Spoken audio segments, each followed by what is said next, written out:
When you figure this out, you'll rarely be late on a ball. I don't care how hard they throw. Again, I don't work with this girl, but she's doing what I teach. The girl I work with, a couple of summers ago, she came to me and was playing in a summer tournament of girls her age. She hit 3 home runs. I've told this story before, so I'm sorry for everybody who's heard it. But she hit 3 home runs early in the tournament, and then her mother overheard the opposing coach just before the championship game say, "We're going to make that girl hold that position forever," as if it was hard. She held it forever, and she hit 2 homers off of it. Okay? So back to the lesson. Your ability to hold this position right here and slowly coil and swing from there is critical. How early and how slow you do it is going to vary from hitter to hitter. How do you learn it? You learn it by doing it forever. How long can you do it before you have to swing? That will teach you control.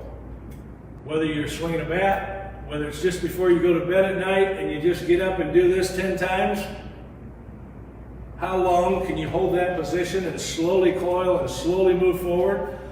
It's tremendous practice, okay? Once you learn you can do it forever, now it doesn't matter when you lift your foot in the game. If you lift your foot earlier than you should have, you can still hold it.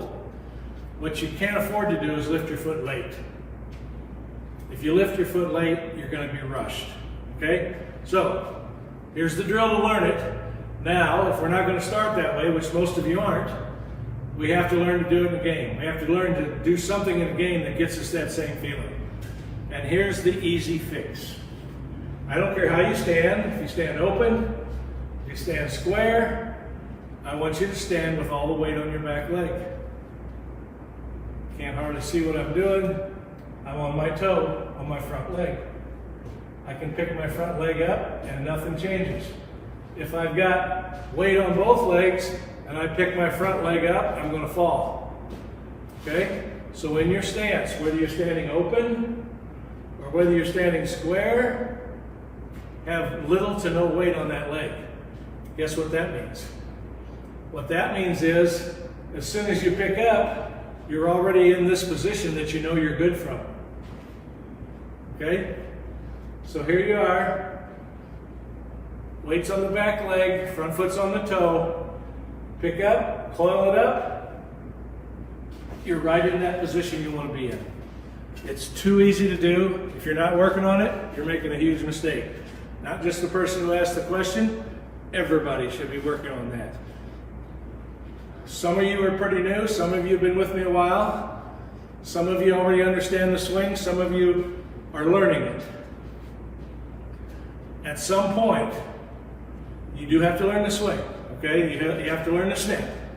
But at some point, all hitting becomes is getting to the position on time with control. Because you already know how to snap it, you already know how to swing. There's just 2 things we do. We get to a loaded position to swing from, and we swing from there. Get to the position, swing. Get to the position, swing.